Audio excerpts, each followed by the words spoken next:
mengajarkan nilai-nilai yang justru mengusung kebenaran juga. Yang ini justru berbeda sekali dengan nilai Pancasila, karena kita sangat menghormati perbedaan, toleransi, ya, dan saling menghargai. Tapi justru ideologi yang masuk itu menafikan keberagaman.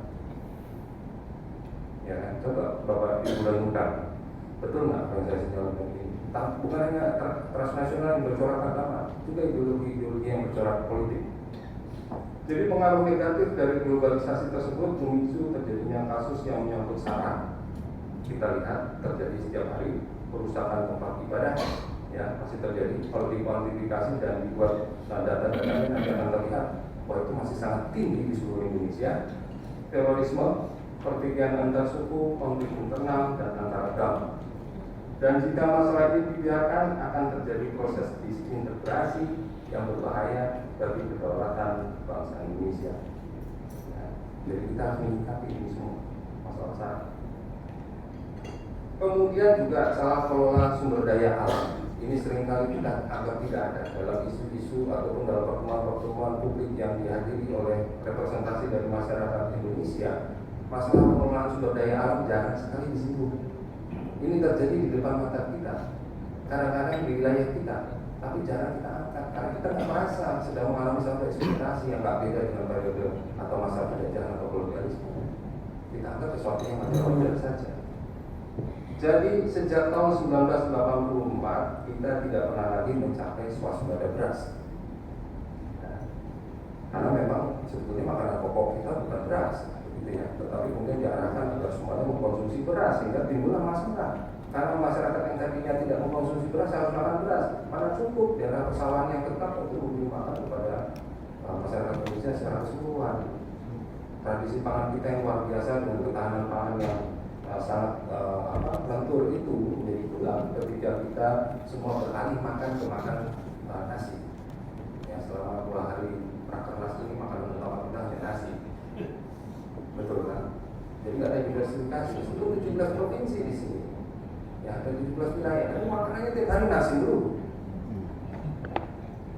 Itu juga masalah ya. Jadi kalau masalah Pancasila bukan hanya masalah ideologis yang hebat-hebat, kadang-kadang kebiasaan makan juga itu adalah salah satu problem yang berubah ideologi kita Pancasila. Jadi karena kesejahteraan petani tidak diperhatikan, banyak di antara mereka yang kemudian menjual lahan pertanian, pindah ke kota, ya, berusaha menjual diri atau menjual tenaganya di sektor jasa, sehingga kemudian sektor produksi kita harus bergantung kepada negara lain. Sudah terjadi. Ya, sayur-sayuran, buah-buahan kita harus impor. Kalau kita benar-benar concern dengan Pancasila, ini harus dihentikan. Bagaimana mungkin membentuk satu masyarakat yang memiliki satu ketahanan, ya, keadilan sosial bagi seluruh rakyat Indonesia, tapi makanan impor? Nggak ada di bangsa di dunia ini yang seperti itu. Tapi siapa yang peduli? Saya bicara seperti ini, tidak ada ya sudah selesai aja sampai di sini. Ada juga yang kemudian menindaklanjuti.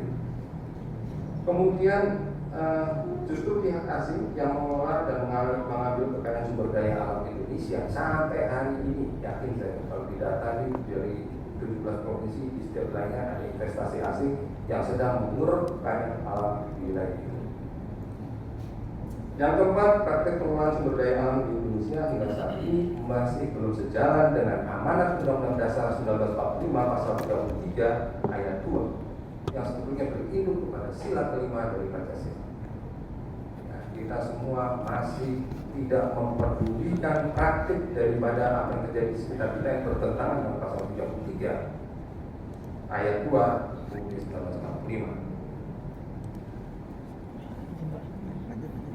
Nah, kemudian bagaimana mengatasi itu semua? Ini adalah Pancasila sebagai acuan pemecahan masalah, karena kita memiliki nilai-nilai luhur yang berangkat dan bertitik tolak dari kearifan kita sebagai sebuah bangsa.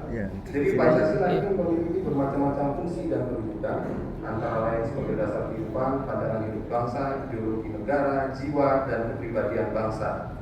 Nah, Pancasila syarat dengan nilai ketuhanan, kemanusiaan, persatuan, kerakyatan, dan keadilan.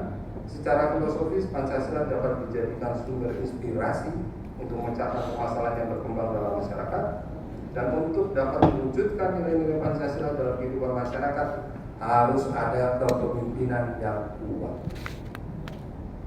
Itu saya kira salah satu alasan kenapa DPP mengadakan satu penelitian, ya, membuat riset tentang kepemimpinan postur kepemimpinan Pancasila. Tanpa itu maka ini semua tidak bisa diwujudkan. Tapi apa? Ya. Ini kan Jadi apa yang kita bicara itu sesuatu yang penting, ya, bahan nanti dengan teman-teman di daerah. Ya. Baik, kita lanjutkan. Nah, 3 syarat kepemimpinan. Ini saya ambil dari kursus Bung Karno. Saya nggak tahu.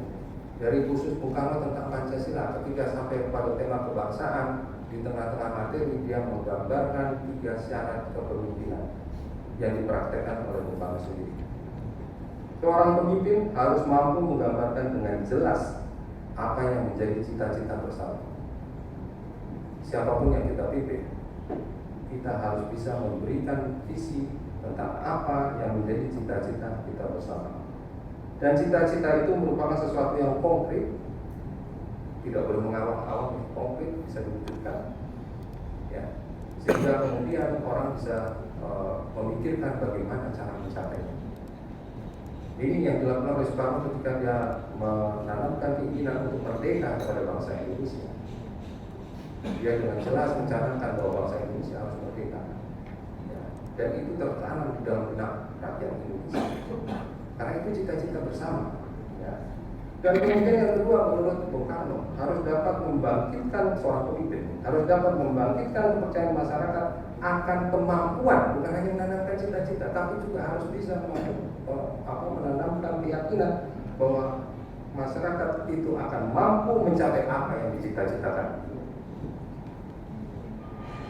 Ya, jadi Soekarno sudah membagikan resep yang kepemimpinannya. Tanpa adanya kepercayaan diri, cita-cita hanya menjadi satu keinginan. Adanya kepercayaan diri memunculkan kemampuan untuk mewujudkan cita-cita. Kenapa selama era periode pergerakan diperlukan waktu yang cukup panjang? Itu adalah era untuk membangkitkan kepercayaan diri bangsa Indonesia yang selama ratusan tahun hidup sebagai bangsa terjajah.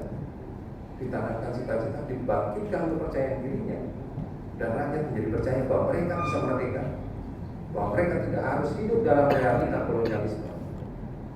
Ini bisa kita terapkan dalam era abad 21, era digital, ya, bahwa kita bisa menjadi bangsa yang adil, makmur, sejahtera.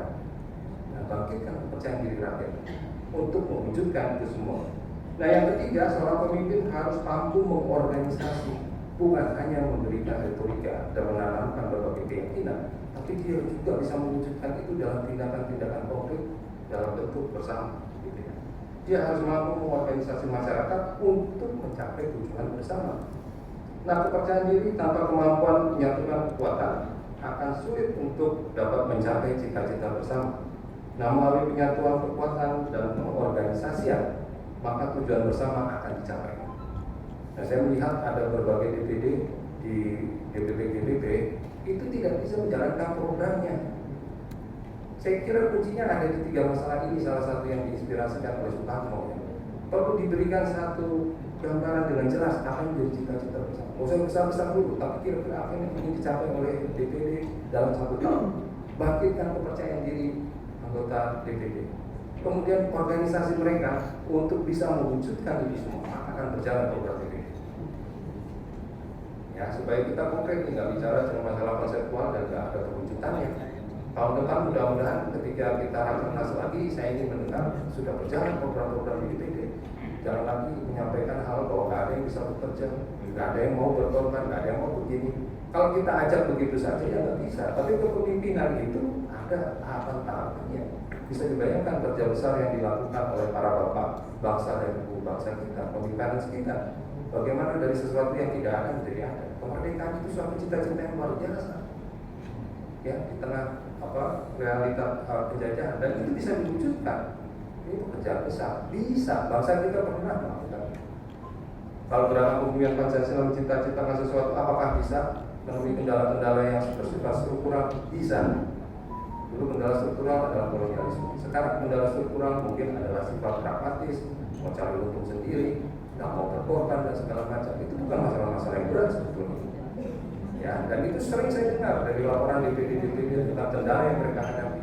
Mudah-mudahan dengan postur kepemimpinan Pancasila ini bisa kita atasi masalah itu bersama-sama. Jadi bukan sekedar formulasi dari berbagai konsep-konsep tentang kepemimpinan, tapi juga bagaimana praktek implementasinya sehingga roda organisasi bergerak, bukan hanya DPP yang bergerak. DPD yang bergerak jauh lebih penting DPD daripada DPD. Jauh lebih penting DPC, jauh lebih penting DPAC. Nah, kemudian kepemimpinan Pancasila ini kira-kira yang saya formulasikan, Bapak Ibu bebas mengembangkan dan bebas untuk mencari cara-cara yang sesuai dengan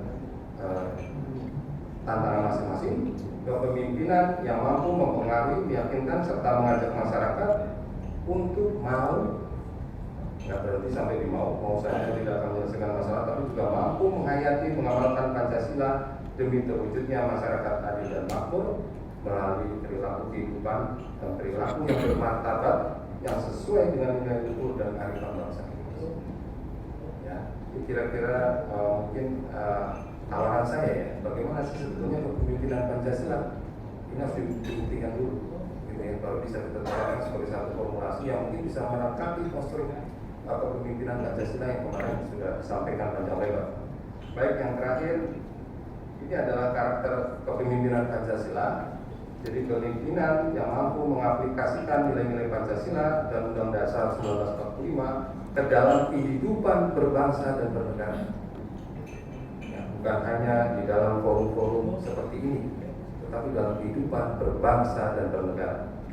Yang kedua, kepemimpinan yang mendorong masyarakat untuk menjunjung nilai-nilai toleransi, kebersamaan, kekeluargaan, kesejahteraan, perdamaian, keadilan, gotong royong untuk menuju ke arah kemajuan bersama.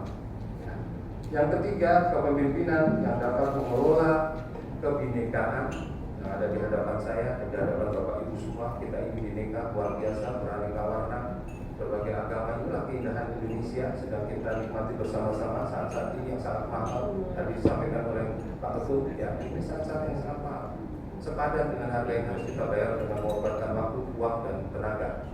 Ya, mengelola kebinekaan Indonesia untuk tidak menjadi faktor destruktif ya, dan memecah belah, tetapi justru menjadi kekuatan yang menyatukan semua potensi yang ada. Saya kira itu Bapak Ibu semua. Saya tidak ingin meminta waktu lebih banyak lagi. Terima kasih. Salam Pancasila. Salam Pancasila.